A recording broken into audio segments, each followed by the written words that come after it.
Hello hello hello दोस्तों, क्या हाल है। तारीख आज 22 मार्च 2026, दिन संडे रविवार हो गया, हिंदी तिथि चतुर्थी। और आइए बात करते हैं आज के मुख्य समाचार में देश भर की तमाम बड़ी खबरों पर नजर डालते हैं। आगे बढ़ते हैं खबरों में। सबसे पहले ईरान इजराइल जंग को लेकर कुछ बड़े अपडेट देख लेते हैं। देखिए, ईरान पर अमेरिका और इजराइल के हमले को 22-23 दिन हो चुके हैं आज। इस बीच अमेरिकी सैन्य तैनाती बढ़ाई गई और अब तक इन युद्ध के हालातों में 2500 से ज्यादा लोगों के मारे जाने की खबर है। इस बीच देखिए, दुनिया के 22 देशों ने ईरान से हमले रोकने और होर्मुज स्ट्रेट खोलने की भी अपील की है। इन देशों में शामिल हैं संयुक्त अरब अमीरात, Bahrain, Britain, Germany, France, Japan, दक्षिण कोरिया समेत ऑस्ट्रेलिया वगैरह कई देश अब मिडिल ईस्ट में ईरान के हमलों की निंदा कर रहे हैं और ईरान पर दबाव डाल रहे हैं। होर्मुज रूट को खोलने की भी अपील की है ताकि दुनिया भर में जो तेल गैस का क्राइसिस चल रहा वो खत्म हो सके। लेकिन ये युद्ध अभी रुकने के मोड़ पर दिख नहीं रहा, क्योंकि अमेरिका इजराइल ईरान हमले के 22वें दिन ईरान के नतांज न्यूक्लियर प्लांट पर भयंकर हमला किया। इस जंग में दूसरी बार इस प्लांट को निशाना बनाया गया। हालांकि अभी तक इस हमले में रेडियो एक्टिव रिसाव की खबर तो नहीं है, लेकिन क्योंकि ये एक न्यूक्लियर प्लांट है, परमाणु सेंटर है, तो इस पर हमले की वजह से रेडिएशन लीक हो सकता है। और अगर यहाँ से रेडिएशन आसपास के इलाकों में फैलता तो हजारों लाखों लोग रेडिएशन की वजह से मारे जा सकते हैं। तो ईरान के नतांज परमाणु केंद्र पर हमले को लेकर ईरान ने अब IAEA को भी जानकारी दी। रूस बोला कि ये अंतर्राष्ट्रीय कानून का उल्लंघन है। रूस ने इस हमले की भी निंदा की है, क्योंकि ये न्यूक्लियर प्लांट ईरान का सबसे बड़ा परमाणु केंद्र है और यहीं पर यूरेनियम वगैरह स्टोर्ड है। इजराइल अमेरिका पहले भी इस परमाणु प्लांट पर हमला कर चुके हैं,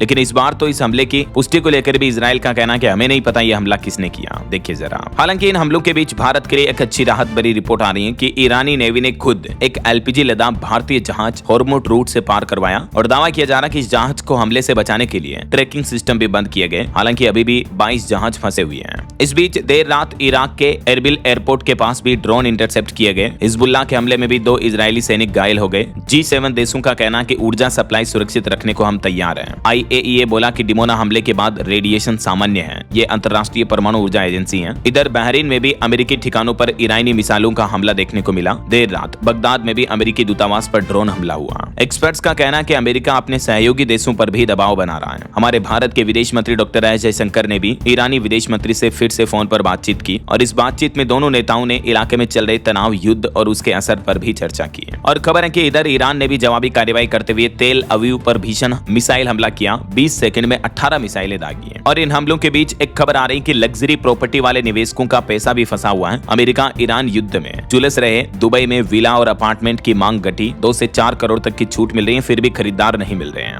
क्योंकि अभी दुबई की रियल एस्टेट प्रॉपर्टी में भी इन्वेस्ट नहीं कर रहे हैं लोग बाग इन हमलों के माहौल के बीच। और अगर ये युद्ध अगले 2-3 सप्ताह में भी खत्म हो जाए तो भी हम अपनी अर्थव्यवस्था इकोनॉमी को संभाल लेंगे, ये कहना है 16वें वित्त आयोग के सदस्य डॉक्टर सौम्य कांति घोष का। वहीं प्रधानमंत्री नरेंद्र मोदी ने भी ईरानी राष्ट्रपति से फिर से फोन पर बातचीत की, ईद के त्योहार नवरोज की बधाई दी और शांति की अपील के साथ ही सख्त संदेश भी दिया। पीएम मोदी ने बीते दिन ईद के मौके पर फोन लगाया ईरानी राष्ट्रपति को और ये बातचीत की। और खबर है, ईद के मौके पर ईरान के राष्ट्रपति पजेश्कियन ने भी एक बड़ा ऐलान किया। वो बोले कि हम मुस्लिम देशों से युद्ध नहीं चाहते, IA बनाकर बदलेंगे मिडिल ईस्ट का नक्शा। IA का मतलब है इस्लामिक असेंबली बनानी चाहिए, ये कहना है ईरानी राष्ट्रपति का। इधर ईरानी राष्ट्रपति पजेश्कियन ने यह भी कहा कि हम जंग रोकने के लिए तैयार हैं, लेकिन अमेरिका और इजराइल हमारी सिर्फ 3 शर्तें मान लें। देखिए, ईरान ने 3 मुख्य शर्तों में पहली शर्त तो ये रखी कि युद्ध में जो भी हमें नुकसान हुआ उसका मुआवजा दिया जाए। दूसरा, ईरान के वैध अधिकारों को अंतर्राष्ट्रीय स्तर पर स्वीकार किया जाए। तीसरा, भविष्य में किसी भी सैन्य हमले के खिलाफ हमें ठोस अंतर्राष्ट्रीय सुरक्षा की गारंटी दी जाए। ये ईरान की 3 प्रमुख मांगे हैं इस युद्ध को रोकने के लिए, खत्म करने के लिए। ऐसा तो ईरान जंग के चलते LPG संकट के बीच अब पेट्रोल डीजल भी महंगा हो चुका। हमारे देश के कई राज्यों में मैंने आपको कल ही लेटेस्ट रेट्स बताए थे। कई राज्यों में जो प्रीमियम पेट्रोल के दाम 2-2.5 रुपए प्रति लीटर तक बढ़ चुके हैं। उसके बाद लोगों में पैनिक भी देखने को मिला। बीते दिन पंजाब समेत कई राज्यों में रेट्स बढ़ने के बाद लोग बाग कैन, PP, ड्रम वगैरह डिब्बों में पेट्रोल पंपों से तेल भरवाने लगे। और LPG संकट के बीच सरकार ने आज ये बड़ा फैसला लिया है। होटल रेस्टोरेंट्स को 20% कमर्शियल LPG का कोटा मिलेगा। राज्यों को ये एक्स्ट्रा सप्लाई दी जाएगी और इस 20% बढ़ोतरी के बाद टोटल LPG आवंटन 50% तक बढ़ जाएगा। और LPG क्राइसिस के बीच एक रिपोर्ट सामने आ रही है। लोकल सर्किल्स ने दावा किया कि 20% लोग अभी भी LPG सिलेंडर ब्लैक में खरीद रहे हैं। उन्हें 4000 रुपए तक ज्यादा देना पड़ रहा। 68% लोगों के घरों में समय पर नहीं पहुंच रही है LPG गैस भी है। LPG संकट के बीच कहीं न कहीं गैस सिलेंडर की कालाबाजारी काफी ज्यादा बढ़ी है और इस सर्वे रिपोर्ट्स के मुताबिक इसके डेटा क्या चल रहे हैं आप देख सकते हैं। और भी कई चीजों में महंगाई देखने को मिल रही है। जोमेटो से खाना मंगवाना भी महंगा हो चुका है। वहीं खबर है, भारत में फिर बढ़ेगा रूसी तेल का आयात। इराक बना सबसे बड़ा आपूर्तिकर्ता। अब ईरान से सप्लाई तेल नहीं हो पा रहा, तो इस बीच अब क्रूड ऑयल सप्लाई रूस से और बढ़ाने जा रहा हमारा देश भारत। और गैस संकट के बीच सरकार ने व्यावसायिक संस्थाओं के लिए गैस कंपनियों को PNG कनेक्शन को प्राथमिकता देने की भी सलाह दी है और गैस किल्लत के के बीच एक राहत भरी खबर है। बिहार में भी पटना समेत कई जिलों में पीएनजी कनेक्शन का रास्ता साफ हो चुका। अब 24 घंटे में एनओसी मिल जाएगी पीएनजी कनेक्शन के लिए। देखिए, एलपीजी गैस सिलेंडर की किल्लत के बीच अब आज से ही राहत मिलेगी। राज्यों के लिए 50% कर दिया एलपीजी कोटा और प्रवासी मजदूरों को 5 किलो का छोटा सिलेंडर भी दिया जाएगा। केंद्र की नरेंद्र मोदी सरकार की तरफ से यह बड़ा फैसला लिया गया है। वैसे राज्यों को आज 23 मार्च से ही 20% ज्यादा गैस मिलेगी, लेकिन इस 20% के बाद राज्यों को मिलने वाली जो कुल सप्लाई संकट से पहले के स्तर के 50% तक पहुंच जाएगी ऐसा। और केंद्र सरकार ने यह भी कहा कि ढाबों होटलों को प्राथमिकता मिले, प्रवासी मजदूरों के लिए 5 किलो वाले छोटे सिलेंडर दिए जाए। इसको लेकर भारत सरकार के पेट्रोलियम और प्राकृतिक गैस मंत्रालय की तरफ से ये नोटिस भी जारी किया गया, आप देख सकते हैं। अच्छा, आपको एक सावधान करने वाली खबर भी बताता हूं। देखिए, आप अभी जो एलपीजी गैस सिलेंडर की किल्लत चल रही है, इस बीच इस बहाने मार्केट में साइबर ठगी का एक नया तरीका भी ढूंढ निकाला है ठगों ने। लोगों को मोबाइल पर व्हाट्सएप पर एपीके फाइल भेजी जा रही है। जैसे आप इस फाइल को डाउनलोड करते हो, आपके बैंक खाते से पैसे कट जाते हैं। यूपी मुरादाबाद में तो इस तरह का मामला भी देखने को मिला। एक व्यक्ति के साथ 35,000 रुपए की ठगी हो गई। क्योंकि लोगों में अभी पैनिक का माहौल है, तो साइबर ठगियां के मौके का फायदा उठाते हैं और इस तरह के मैसेज भेजते हैं कि इस ऐप से सिलेंडर बुक करो तो आपको जल्दी मिल जाएगा वगैरह वगैरह। तो लोगों को पता नहीं चलता और अनऑफिशियल एप्स पर फिर आप पेमेंट करते हो तो इससे आपके बैंक खाते से पैसे भी कट जाते हैं। समझ रहे हो? ये पूरे घटना मामला आप देख सकते हैं।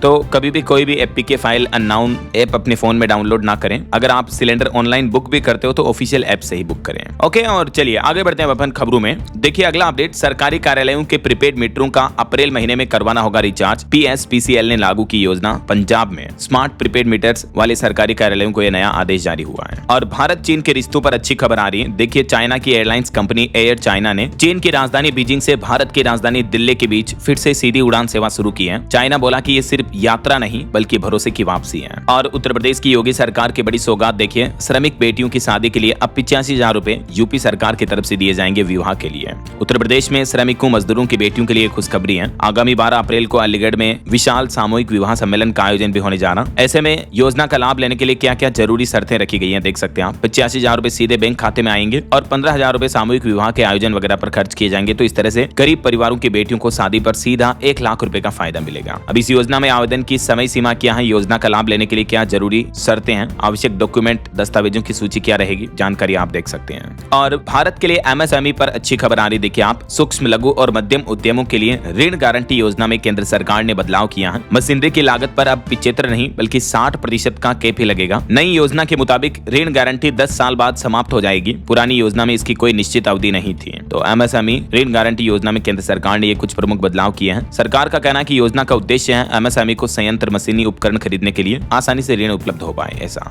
वित्त मंत्रालय की तरफ से इस बारे में नोटिस जारी किया, देख सकते हैं आप। चलिए, सोना चांदी के भाव पर खबर आ रही है। आज रविवार है तो मैं आपको पूरे सप्ताह के रेट एक साथ बता देता हूँ। देखिए, इस सप्ताह सोना 11,000 रुपए तक सस्ता हुआ। अभी गोल्ड का प्राइस 1,47,000 रुपए प्रति 10 ग्राम चल रहा, जबकि सप्ताह भर में चांदी भी 28,000 रुपए टूट कर अभी चांदी का भाव 2,32,000 रुपए प्रति किलो पहुंच चुका है। एक्सपर्ट्स का ये मानना है कि डॉलर की डिमांड बढ़ने की वजह से चांदी के दाम में गिरावट देखने को मिली है। और सुप्रीम कोर्ट का एक बड़ा फैसला देखिए, हमारे देश की जेलों में भीड़ भाड़ पर सुप्रीम कोर्ट ने सख्त रुख अपनाते हुए अब सभी राज्यों और केंद्र शासित प्रदेशों से जेल में कैदियों का ताजा डेटा भी मांगा है। प्रत्येक जेल की क्षमता, कैदियों की संख्या और भीड़ भाड़ का प्रतिशत और जेलों में महिलाओं और बच्चों के लिए सुविधाओं का विवरण सभी राज्यों और केंद्र शासित प्रदेशों से सुप्रीम कोर्ट ने मांगा है। इसके अलावा सुप्रीम कोर्ट ने यह भी कहा कि पुलिस कर्मी जो आरोपियों के फोटो वीडियो ऑनलाइन अपलोड करते हैं किसी भी तरह के अपराध में, क्राइम में शामिल आरोपियों के, तो ये चिंताजनक है। ये निष्पक्ष सुनवाई के लिए भी खतरा है क्योंकि इससे आरोपी की इमेज खराब होती है। सुप्रीम कोर्ट ने मोबाइल से शूट किए गए फोटो वीडियो को तुरंत सोशल मीडिया पर अपलोड करने के ट्रेंड पर कड़ी चिंता जताई और कहा कि इससे निष्पक्ष सुनवाई प्रभावित होती है। चलिए खबर देखिए, अमेरिका की एक रिपोर्ट में भारत के आरएसएस पर बैन लगाने की सिफारिश की गई। 275 पूर्व जज और अधिकारियों ने आलोचना की, बोले कि रिपोर्ट से दोनों देशों के रिश्ते खराब करने की कोशिश की जा रही है।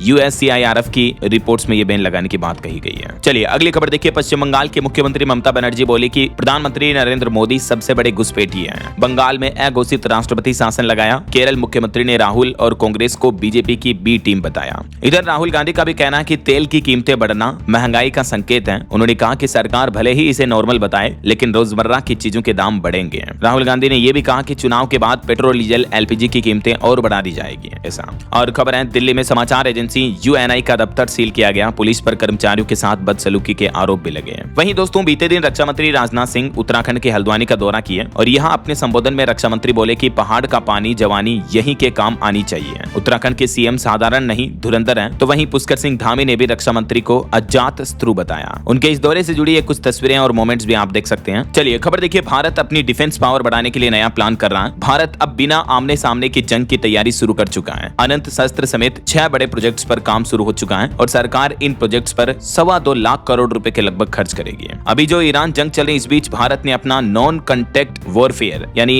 दुश्मन की सेना के बिना आमने सामने आए भी लड़ी जाने वाली लड़ाई के लिए खुद को तैयार करना शुरू कर दिया है। सरकार अपनी सैन्य शक्ति को भविष्य की जरूरतों के मुताबिक ढालने के लिए सबसे बेहतर रक्षा तकनीकों पर तेजी से काम कर रही है और इसके लिए भारत ने 5th 6th generation fighter jets के डिजाइन पर भी काम शुरू कर दिया। चलिए अगली खबर देखिए। युद्ध के हालातों के बीच भारतीय रुपये की वैल्यू में बड़ी गिरावट देखने को मिली है। अंतर बैंकिंग मुद्रा बाजार में रुपया 93.69 प्रति डॉलर के पार पहुंच चुका है और भारतीय यूपीआई पर अच्छी खबर आ रही है। विदेश में यूपीआई का विस्तार हुआ। भारत और भूटान के बीच जल्द ही शुरू होगी क्रॉस बॉर्डर मनी ट्रांसफर सेवा। वहीं खबर देखिए, नवरात्रि के मौके पर जम्मू माता वैष्णो देवी मंदिर में श्रद्धालुओं की भारी भीड़ के चलते प्रशासन ने कुछ समय के लिए तीर्थ यात्रा को स्थगित कर दिया है। बीते दिन एक ही दिन में 39,000 से ज्यादा श्रद्धालु पहुंचे हैं। अब आज रविवार सुबह 4 बजे से वापस नए पंजीकरण शुरू होंगे ऐसा। और खबर है, अब प्रदूषण कम करने पर भी होगी कमाई। भारत में शुरू होने जा रहा कार्बन ट्रेडिंग का बाजार। जी हाँ, भारत अगले 4 महीनों के अंदर अंदर अपना घरेलू कार्बन मार्केट शुरू करने के लिए पूरी तरह से तैयार है। इसको लेकर खुद केंद्रीय ऊर्जा मंत्री मनोहर लाल ने भारत इलेक्ट्रिसिटी समिट 2026 में भी घोषणा की है कि यह बाजार उत्सर्जन कम करने के लिए एक आर्थिक ढांचे के रूप में काम करेगा।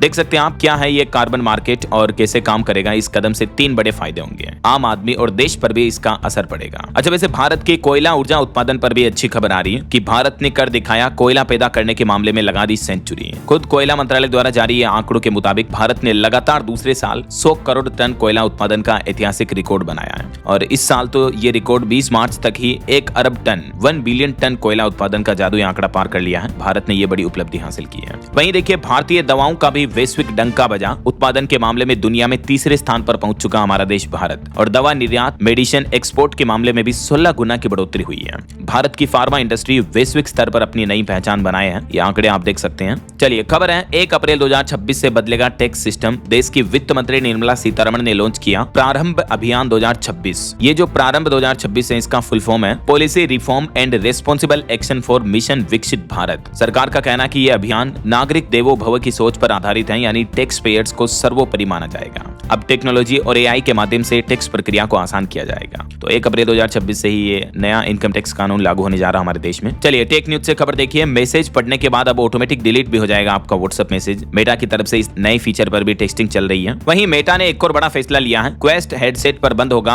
होरिजन वर्ड्स, अब सिर्फ मोबाइल पर ही चले गए हैं। 15 जून से इसको डेस्कटॉप वर्जन के लिए बंद कर दिया जाएगा और अब आपको सिर्फ 5 सेकंड में मदद मिलेगी। फेसबुक और इंस्टाग्राम के लिए भी मेटा ने एक खास एआई असिस्टेंट रोल आउट किया है। ये आपको सोशल मीडिया अकाउंट से जुड़ी कई तरह की समस्याओं के लिए 24 आवर्स मदद देगा और 5 सेकंड से भी कम समय में ये एआई चैटबॉट आपको रिस्पॉन्स कर देगा ऐसा। वहीं गूगल लैब्स ने भी कमाल कर दिखाया। बिना कोडिंग के अब आप मोबाइल ऐप बना पाएंगे, बिना इंस्ट्रूमेंट्स के म्यूजिक कंपोज कर पाएंगे। गूगल लैब्स ने कई तरह के इनोवेटिव एआई टूल्स लॉन्च किए हैं, जैसे प्रोड्यूसर एआई की मदद से आप म्यूजिक बना सकते हैं। गूगल फ्लो बिना कैमरे के सिनेमैटिक सीन बनाने के लिए, एआई वीडियो जनरेट करने के लिए यूज कर सकते हैं आप। टॉकिंग टूवर्ड्स इंडिया एआई की मदद से घर बैठे ही भारत की ऐतिहासिक जगहों की शेयर कर सकते हैं गूगल स्ट्रीट व्यू और यहाँ एक एआई गाइड का मिला जुला रूप आपको मिलता है। इसी तरह से Firebase studio, little language session, moving script समेत गूगल ने कई नए एआई टूल्स लॉन्च किए हैं जिनको आप गूगल लैब्स में जाकर एक्सप्लोर कर सकते हैं। और एंड्रॉइड यूजर्स के लिए भी अच्छी खबर है। व्हाट्सएप की तरह अब गूगल मैसेज पर भी भेज सकेंगे अपनी लाइव लोकेशन वगैरह। ये नया अपडेट मिलेगा आपको। तो ये तो कुछ टेक न्यूज रही और चलिए आगे बढ़ते हैं खबरों में अपन। लेकिन इससे पहले आज के मौसम समाचार पर नजर डाल लेते हैं और एक छोटी सी रिक्वेस्ट आपसे ये है कि अगर आप डीएलएस न्यूज चैनल से अभी तक भी जुड़े नहीं हो तो जुड़ जाइए, चैनल को सब्सक्राइब करके बेल आइकन जरूर दबा दीजिए और इस वीडियो पर एक लाइक और शेयर भी कर देना ताकि आपको रोजाना की ताजा खबरें, महत्वपूर्ण मुख्य समाचार, काम के न्यूज अपडेट सबसे पहले आपके मोबाइल पर मिलते रहेंगे। ओके, और चलिए बिना टाइम वेस्ट किए सीधा आगे बढ़ते हैं मौसम अपडेट में। तो देखिए दोस्तों, मध्य प्रदेश, राजस्थान समेत 7 राज्यों में तो अभी मार्च के महीने में मानो वापस सर्दी लौट चुकी हो, इतना ठंडा तापमान हो चुका है। पारा 10 डिग्री तक गिरा। कई राज्यों में कोहरा छाया हुआ है। बंगाल, उड़ीसा समेत कई राज्यों में ओला बारिश और आंधी चलने का अलर्ट भी जारी किया है। सबसे पहले तो देखिए दोस्तों कुछ अलग अलग राज्यों में मौसम की स्थितियां। राजस्थान में जयपुर, सीकर समेत 9 जिलों में बारिश देखने को मिली है। ओले गिरने की वजह से ठंड बढ़ी, तापमान में 4 डिग्री तक की बड़ी गिरावट देखने को मिली है। हालांकि मौसम विज्ञान केंद्र जयपुर के मुताबिक अब आज से ही राजस्थान में मौसम साफ हो जाएगा और धीरे धीरे तापमान में बढ़ोतरी देखने को मिलेगी, तो एक बार फिर से गर्मी बढ़ने की आशंका जताई गई है। और इधर उत्तर प्रदेश में देखिए कांसे, लखनऊ समेत 23 जिलों में बारिश का अलर्ट है। झांसी में एक बारूद फैक्ट्री पर बिजली गिरी, इस वजह से जोरदार धमाका हुआ, एक शख्स की तो मौत भी हो गई। बिहार में भी पूरे राज्य में बारिश चल रही है। आंधी और बिजली की वजह से 7 लोगों की मौतें हो गई, 10 लोग झुलस गए। से राजधानी पटना में ओले गिरे, 5 शहरों में ठनका गिरने से यानी बिजली गिरने से आग लग गई। मक्का और गेहूं की फसलों को भी भारी नुकसान पहुंचा। ये देख सकते हैं आप किस तरह से पेड़ पौधों पर बिजली गिरी तो हरे पेड़ों पर भी आग लग जाती है, बिजली इतनी तीव्र होती है। और भारी ओलावृष्टि भी देखने को मिली बिहार के कई जिलों में। अच्छा, इधर देखिए मध्य प्रदेश में भी बादल छाए हुए हैं। पचमढ़ी में सबसे कम 25 डिग्री तापमान रहा। ग्वालियर, भोपाल, जबलपुर में भी 30 डिग्री से नीचे पहुंचा पारा बारिश की वजह से। हालांकि आज मध्य प्रदेश में अब मौसम साफ रहेगा, कहीं भी राज्य में आंधी बारिश ओले का अलर्ट नहीं है। और देखिए छत्तीसगढ़ में कोंडा गांव में शिमला मनाली जैसी बर्फबारी देखने को मिली। जसपुर में बिजली गिरने से एक मजदूर की मौत हो गई। रायगढ़ में एक जलाशय का गेट भी टूट गया। और हरियाणा में तो कोहरा सबसे ज्यादा देखने को मिला। इस वजह से 15 वाहन भिड़ गए, 10 लोग घायल हो गए। गुरुग्राम में धुंध से कई बिल्डिंग्स ढक गई। तापमान 10 डिग्री तक गिरा, कई ट्रेनें भी लेट हुई कोहरे की वजह से। वहीं पंजाब चंडीगढ़ में कल तो मौसम ड्राई था, सुबह शाम ठंड बढ़ी, तापमान सामान्य से नीचे पहुंचा। लेकिन आज से पंजाब चंडीगढ़ वगैरह इन राज्यों में फिर से बारिश के आसार रहेंगे। अच्छा, पहाड़ी राज्यों की बात करें तो देखिए आप उत्तराखंड के 8 जिलों में आज भी बारिश का अलर्ट है। बद्रीनाथ, केदारनाथ धाम समेत चारों धाम बर्फ से ढके। और इधर हिमाचल में भी 3 दिन बारिश और बर्फबारी के बाद थोड़ी धूप खिली है। लेकिन हिमाचल में भी बर्फबारी इतनी हो रही कि जनवरी जैसी सर्दी वापस महसूस होने लगी है। और मौसम विभाग का कहना है कि 26 मार्च के बाद फिर बादल बरसेंगे हिमाचल में। तो बाकी ये भारत के मानचित्र में आप देख सकते हैं ज्यादातर पूर्वी और दक्षिणी भारत के राज्यों में अगले 12 घंटे और मौसम थोड़ा बिगड़ा हुआ रहेगा। तेज बारिश, आंधी तूफान देखने को मिल सकता है। और ये यूपी के बांदा की एक घटना देखिए। खेत में अपनी फसल देखने गए किसान की बिजली गिरने से मौत हो गई। फसल से अपना कर्ज चुकाने की उम्मीद थी, लेकिन ईश्वर को कुछ और ही मंजूर था, किसान मारा गया। देखिए आप, बड़ी ही दुखद घटना। चलिए मौसम के बाद आगे बढ़ते हैं खबरों में। कुछ बिजनेस और टेक से जुड़े अपडेट देखिए आप। ओपन एआई जो कि चैट जीपीटी को बनाने वाली कंपनी है, उसका प्लान है 2026 एंड तक अपने कर्मचारियों की संख्या लगभग दुगुनी करेगी कंपनी। अभी 4500 कर्मचारी हैं, उसको बढ़ाकर 8000 करने का प्लान है। और एक रिपोर्ट सामने आ रही कि भारत के 8 शहरों में औद्योगिक और वेयर हाउसिंग स्टॉक आधा अरब वर्ग फुट के पार पहुंच चुका है। भारत के इंडस्ट्रियल स्टॉक पर यह रिपोर्ट है। वहीं हमारे देश की ग्रोथ पर भी अच्छी रिपोर्ट आ रही है कि साल 2047 तक समृद्ध और धनवान देश बन जाएगा हमारा देश भारत। और ये रिपोर्ट कोई भारतीय कंपनी के द्वारा नहीं आ रही, बल्कि अमेरिका की रिपोर्ट में यह दावा किया गया है। अमेरिका के वाशिंगटन एग्जामिनर की ये रिपोर्ट्स बताती हैं। वहीं क्रिप्टो मार्केट से खबर देखिए, $70,000 के स्तर पर अटकी हुई है बिटकॉइन की रफ्तार। और ईटीएफ से भारी निकासी ने निवेशकों की टेंशन भी बढ़ाई। और भारतीय स्टेट बैंक एसबीआई को आयकर विभाग इनकम टैक्स डिपार्टमेंट ने भेजा 6338 करोड़ का टैक्स नोटिस भी। चलिए आगे बढ़ते हैं खबरों में। देखिए आप, सुप्रीम कोर्ट के सीजीआई का कहना है कि एआई को न्यायपालिका को मजबूत करना चाहिए, ना कि उसकी जगह लेनी चाहिए। वहीं खबर है राज्यसभा चुनाव में क्रॉस वोटिंग पर एक्शन देखने को मिला। बीजेडी ने 6 विधायकों को पार्टी से सस्पेंड कर दिया उड़ीसा में। और जेके सीमेंट ने निम्बाहेड़ा में शुरू किया प्रोजेक्ट स्पर्श, जिसके तहत महिलाओं को मिलेगी मासिक धर्म स्वच्छता की ट्रेनिंग। और कुछ बड़े हादसों और दुर्घटनाओं से जुड़ी खबरें देखिए दोस्तों। दक्षिण कोरिया में कार पार्ट्स फैक्ट्री में आग लगने से 10 कर्मचारी जिंदा जल गए, 59 लोग घायल हो गए। डेजान शहर की यह घटना है। और कोलकाता के आरजी कर मेडिकल अस्पताल की लिफ्ट में फंसकर एक 40 वर्षीय व्यक्ति की मौत हो गई। वहीं यूपी मथुरा में कोहराम समझ गया। बीते दिन ईद के मौके पर फरसा वाले बाबा की हत्या से पूरा ब्रज भड़क गया। गोरक्षकों ने ईद पर दिल्ली आगरा हाईवे भी जाम किया। मथुरा में ये साधु की मौत पर हंगामा देखने को मिला। कई जगहों पर पथराव हुआ, पुलिस की गाड़ियां तोड़ी। आरोप है कि गो तस्करों ने ट्रक से उनको कुचला। एक ट्रक ड्राइवर की भी मौत हो गई। मथुरा के साधु चंद्रशेखर सिंह, इन्हें फरसा वाले बाबा के नाम से भी जाना जाता था, तो इनकी दुर्घटना के बाद ये विरोध प्रदर्शन देखने को मिला है। चलिए अगली खबर देखिए। प्रधानमंत्री नरेंद्र मोदी से बातचीत के दौरान ईरानी राष्ट्रपति ने युद्ध रोकने के लिए एक शर्त रखी। उन्होंने कहा कि अमेरिका और इजराइल अगर तुरंत अपनी आक्रामकता रोके तो हम भी फिर इस संघर्ष युद्ध को विराम देने का प्लान करेंगे। ऐसा वहीं देखिए अमेरिकी संसद में उठी आवाज। 1971 में बांग्लादेश में हुए अत्याचार को नरसंहार के रूप में मान्यता देने की मांग की गई। और बड़ी खबर देखिए, 60 सालों में पहली बार ऐसा हुआ कि अल अक्सा मस्जिद ईद के मौके पर बंद रही है। ईरान में बाजार सूने पड़े हैं। यूएई, कतर और कुवैत समेत कई मुस्लिम देशों में खुले मैदान में नमाज पढ़ने पर भी रोक लगाई गई। इस बार दुनिया भर में जब ईद मनाई जा रही थी, तब मिडिल ईस्ट तनाव के चलते हैं ईद के त्योहार के मौके पर कई पाबंदियां देखने को मिली। और पिछले 60 सालों में पहली बार ऐसा हुआ कि इजराइल के यरूशलेम में इस मस्जिद को भी नमाज के लिए बंद रखा गया, जबकि यह मस्जिद मुसलमानों के लिए मक्का मदीना के बाद तीसरा सबसे पवित्र स्थल है। जैसे हमारे 4 धाम होते हैं ना, वैसे ही। तो 1967 के बाद पहली बार अरब इजराइल युद्ध के बाद यह मस्जिद बंद रही। अब आप अंदाजा लगा सकते हैं कि दुनिया में युद्ध और तनाव का माहौल कितना भयंकर चल रहा है। चलिए दोस्तों आगे बढ़ते हैं खबरों में। देखिए आप, पॉलिटिक्स से खबर आ रही है। मार्च में ही बकाया डीए की पहली किस्त दी। बंगाल चुनाव में ममता बनर्जी ने मास्टर स्ट्रोक खेला। सरकारी कर्मचारियों के डीए का भुगतान करना शुरू कर दिया है। वहीं उत्तर प्रदेश पंचायत चुनाव की मतदाता सूची से हटे तकरीबन 2.5 लाख डुप्लीकेट वोटर्स के नाम। बीएलओ ने पूरा किया वेरिफिकेशन। और बॉलीवुड से खबर देखिए, धुरंधर 2 ईद पर बॉलीवुड की सबसे ज्यादा कलेक्शन करने वाली फिल्म बन चुकी है। 3 दिन से पहले ही 300 करोड़ का आंकड़ा पार किया। वहीं भारत में परफॉर्म नहीं करेगी शकीरा। पश्चिम एशिया संघर्ष के चलते उनका आगामी कॉन्सर्ट भी रद्द हो चुका है। और हरियाणा पुलिस की बड़ी पहल देखिए, रंगदारी, कॉल्स और साइबर अपराध पर लगेगी लगाम। हरियाणा पुलिस ने लॉन्च किया अभेद मोबाइल ऐप। वहीं हरियाणा जिंद से चलने वाली देश की पहली हाइड्रोजन ट्रेन पर भी लगा ब्रेक, समय पर गैस तैयार नहीं होने से ट्रायल बाधित हुआ। और खबर है गुलाम कश्मीर में जिहाद का नया पैंतरा देखने को मिल रहा, मुफ्त राशन के नाम पर बच्चों को आतंकी बना रहे कट्टरपंथी हैं। ये कई आतंकी संगठनों को लेकर चौंकाने वाली रिपोर्ट सामने आ रही है। और खबर है किसानों को मिलेगी अब आय सुरक्षा, जल्दी खराब होने वाली फसलों के लिए सरकार उनकी घाटे की भरपाई भी करेगी। दरअसल केंद्र सरकार अब किसानों के न्यूनतम समर्थन मूल्य की बजाय किसानों की आय की सीधी सुरक्षा पर ध्यान केंद्रित कर रही है। जैसे टमाटर, आम, मिर्ची, केला वगैरह ये जो फसलें, फ्रूट्स होते हैं जल्दी खराब हो जाते हैं, इन फसलों पर किसानों को अब संरक्षण दिया जाएगा। ये केंद्र सरकार का नया प्लान है। वहीं देखिए हिमाचल प्रदेश में नेताओं व अफसरों की सैलरी में कटौती की गई, कुछ का मानदेय बढ़ाया गया। मुख्यमंत्री सुखविंदर सिंह सुक्खू ने बीते दिन हिमाचल प्रदेश का बजट जारी किया और इस बजट में कई बड़ी घोषणाएं की है। 1 लाख गरीब परिवारों को 300 यूनिट फ्री बिजली मिलेगी। 1 लाख महिलाओं को 1500 रुपए हर महीने हिमाचल सरकार देगी। 27,000 परिवारों को पक्के मकान के लिए आर्थिक सहायता दी जाएगी। किसान आयोग के गठन का ऐलान किया। दूध का क्रय मूल्य बढ़ाया गया। हिमाचल कांगड़ा एयरपोर्ट के पास बनाई जाएगी एरो सिटी भी।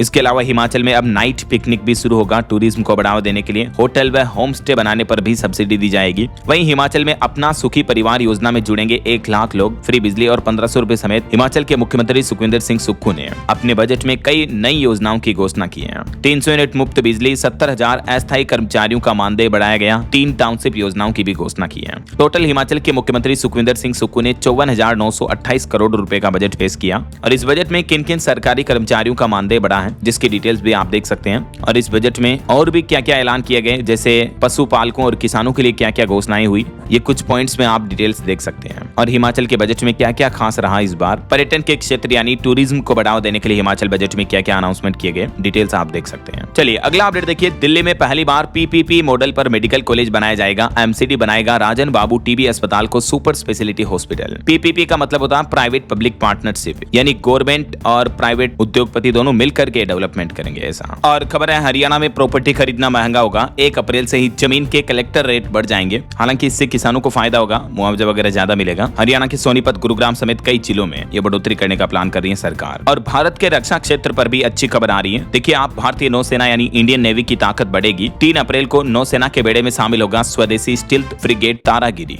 रक्षा मंत्री राजनाथ सिंह इसको नौसेना को समर्पित करेंगे। वहीं खबर है इस बार रविवार के मौके पर भी बेनामे करने वाले के लिए खुले रहेंगे सभी रजिस्ट्री कार्यालय। उत्तर प्रदेश के महानिरीक्षक निबंधन की तरफ से आदेश जारी किया गया, तो आज रजिस्ट्रार ऑफिस खुले रहेंगे। और बिहार में गर्मी से पहले लू से निपटने की तैयारी में सरकार ने दिशा निर्देश जारी किए। अस्पतालों में डेडिकेटेड वार्ड बनाए जाएंगे। 24 घंटे डॉक्टर और स्टाफ की ड्यूटी रहेगी। बिहार स्वास्थ्य विभाग की तरफ से ये निर्देश जारी किया गया है। वहीं खबर है हावड़ा और नई दिल्ली के बीच भी चलेगी स्पेशल ट्रेन। रेलवे ने जारी किया शेड्यूल। जसीडीह जंक्शन पर इसका स्टॉपेज रहेगा। और देखिए झारखंड स्वास्थ्य बीमा नवीनीकरण की तिथि बढ़ी। आयुष्मान भारत में मेदांता और गरुड़ अस्पताल के आवेदन भी खारिज हुए हैं। वहीं उत्तर प्रदेश में नए बिजली बिल का 25% तक पुराने में होगा समायोजित। सेटलमेंट होगा इसका। नई राहत स्कीम से उपभोक्ताओं को मिलेगा लाभ। बिजली विभाग की तरफ से ये नई स्कीम शुरू की गई है। और खबर है दोस्तों नई दिल्ली रेलवे स्टेशन पर जल्द ही शुरू होगा QR कोड से एंट्री का सिस्टम। AI कैमरों से होगी कोने कोने की निगरानी। यात्रियों की सुरक्षा व्यवस्था भी और बढ़ेगी इससे। वहीं दिल्ली से बिहार पटना के लिए जल्द ही चलेगी DTC की ऐसी बसें। 17 अंतरराज्यीय रूटों पर बस सेवा शुरू करने की योजना बना रही है दिल्ली सरकार। और आने वाले अगले साल के अर्धकुंभ 2027 पर अखाड़ा परिषद ने बड़ा फैसला लिया। इस बार साधुओं को ID और आधार कार्ड दिखाना अनिवार्य होगा। जो उत्तराखंड के हरिद्वार में यह अर्धकुंभ आयोजित होगा, इसमें यह नया नियम लागू होगा। वहीं चुनाव आयोग ने विज्ञापनों के लिए राजनीतिक पार्टियों को निर्देश जारी किया कि सर्टिफिकेट लेना जरूरी होगा। चुनाव आयोग का आदेश है कि बिना इजाजत इलेक्ट्रॉनिक या सोशल मीडिया पर एड जारी नहीं कर सकेंगी पॉलिटिकल पार्टियां।